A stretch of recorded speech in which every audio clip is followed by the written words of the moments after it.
கர்த்தருடைய பரிசுத்த நாமத்திற்கு மகிமை உண்டாவதாக. ஹல்லேலூயா. உம்மை துதிக்கிறோம் அப்பா. ஸ்தோத்திரம் ஸ்தோத்திரம் ஸ்தோத்திரம். இந்த கிருபைக்காக ஸ்தோத்திரம். எங்களை ரட்சித்த உங்களுடைய தயவிற்காக நாங்கள் நன்றி செலுத்துகிறோம் அப்பா. ஹல்லேலூயா. ரட்சிப்பு கர்த்தருடையது ஆண்டவரே. ஸ்தோத்திரம். ரத்தத்தால் எங்களை கழுவும், எங்களை பரிசுத்தப்படுத்தும். நிலையில்லா இம்மண்ணில் எனக்காய் விலையில்லா ரத்தம் சிந்தினார். நிலையில்லா இம்மண்ணில் எனக்காய் விலையில்லா ரத்தம் சிந்தினார்.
எபிரேயர் 10வது அதிகாரம் 39வது வசனம்.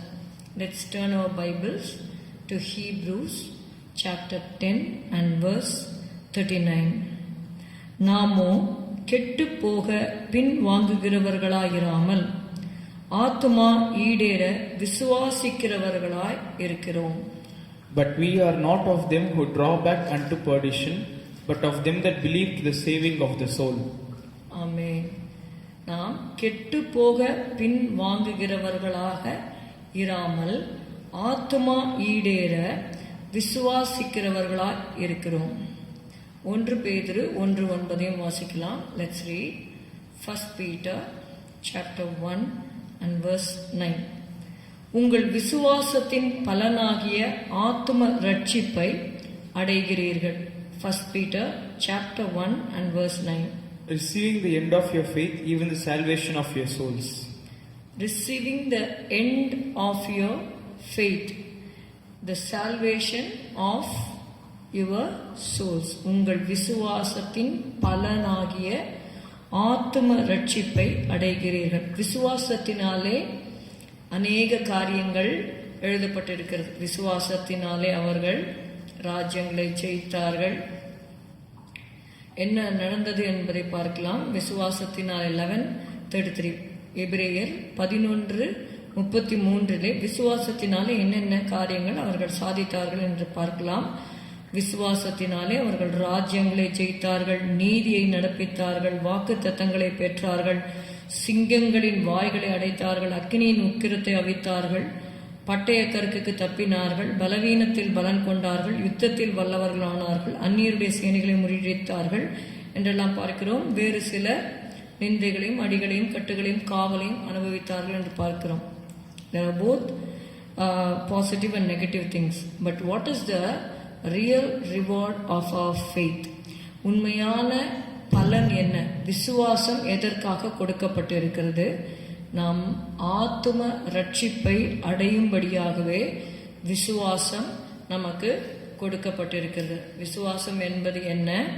விசுவாசமானது நம்பப்படுகிறவைகளின் உறுதியும் காணப்படாதவைகளின் நிச்சயமுமாய் இருக்கிறது. கர்த்தருடைய ராஜ்யத்திலே தேவனோடு என்றென்றைக்கும் நாம் இருப்போம் என்று சொல்லி 1 தெசலோனிக்கேயர்ல எழுதப்பட்டிருக்கிறது. இந்த வார்த்தைகளினாலே நீங்கள் ஒருவரை ஒருவர் தேற்றுங்கள்.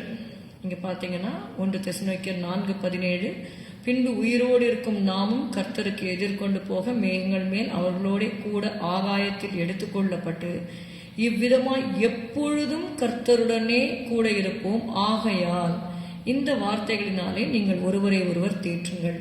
நாம் அந்த விசுவாசத்தினாலே என்ன பெற்றுக்கொள்கிறோம்? What is the end of our faith?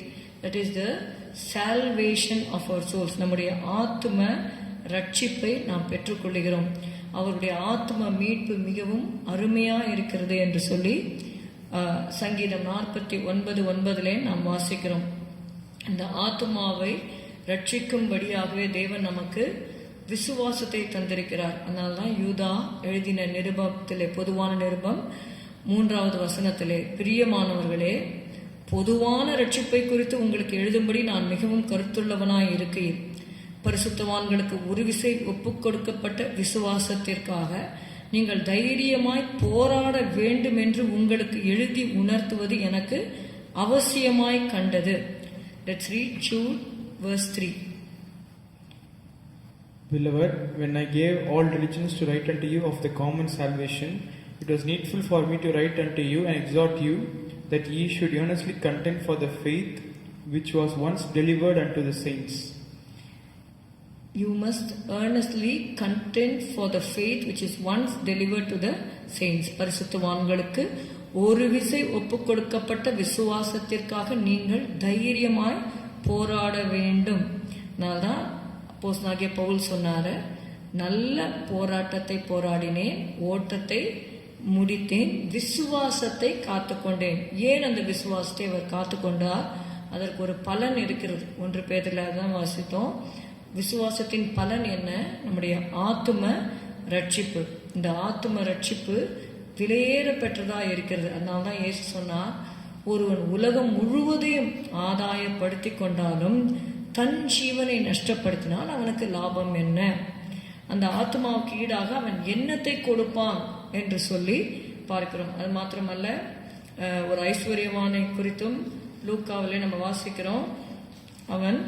அவனுடைய நிலம் அதிகமாய் விளைந்தது. அவன் சொல்றான், நான் ஒன்று செய்வேன், என் களஞ்சியங்களை இடித்து பெரிதாக கட்டி எனக்கு விளைந்த தானியத்தையும் என் பொருள்களையும் அங்கே சேர்த்து வைத்த பின்பு, ஆத்மாவே, உனக்காக அநேக வருஷங்களுக்கு அநேகம் பொருள்கள் சேர்த்து வைக்கப்பட்டிருக்கிறது, நீ இளைப்பாரி புசித்து குடித்து பூரிப்பாயிரு என்று என் ஆத்மாவோட சொல்லுவேன் என்று தனக்குள்ளே சிந்தித்து சொல்லிக் கொண்டான். தேவனோ அவனை நோக்கி, மதிகேடனே, உன் ஆத்மா உன்னிடத்திலிருந்து இந்த ராத்திரியிலே எடுத்துக்கொள்ளப்படும், அப்பொழுது நீ சேகரித்தவைகள் யாருடையதாகும் என்றார். தேவனிடத்தில் ஐஸ்வர்யவானாயிராமல் தனக்காகவே பொக்கிஷங்களை சேர்த்து வைக்கிறவன் இப்படியே இருக்கிறான் என்றார். இதிலிருந்து என்ன தெரிகிறது? நம்முடைய சரீரத்தின் காரியங்களுக்கு மாத்திரமல்ல, தேவனிடத்திலே நாம் ஐஸ்வர்யம் உள்ளவர்களாக இருக்கும்படியாக தேவன் விரும்புகிறார். தேவனுடைய சித்தத்தை செய்யும் பொழுது அந்த ஆத்ம ரட்சிப்பின் பலனை நாம் பெற்றுக்கொள்ளுகிறோம். இயேசுவே, உம்மை துதிக்கிறோம் துதிக்கிறோம் துதிக்கிறோம் அப்பா. ஆண்டவரே, ஸ்தோத்திரம் ஸ்தோத்திரம். ஆண்டவரே, நீர் எங்களுக்கு கொடுத்த விசுவாசத்தை நாங்கள் காத்துக்கொள்ள, அந்த விசுவாசத்திற்காக நாங்கள் தைரியமாய் போராட, ஆண்டவரே, அந்த பலனாகிய ஆத்ம ரட்சிப்பை நாங்கள் அடைந்து கொள்ள எங்களுக்கு நீர் கிருபை தரும்படியாய் ஜெபிக்கிறோம். சபையாருக்கும் அந்த கிருபையை தருவீராக. இயேசுவின் நாமத்தில் பிதாவே, ஆமேன். என் ஆத்துமாவே கர்த்தரை ஸ்தோத்திரி, என் முழு உள்ளமே அவருடைய பரிசுத்த நாமத்தை ஸ்தோத்திரி. என் ஆத்துமாவே கர்த்தரை ஸ்தோத்திரி, கர்த்தர் செய்த சகல உபகாரங்களையும் மறவாதே. Good morning. Have a good day. God bless you.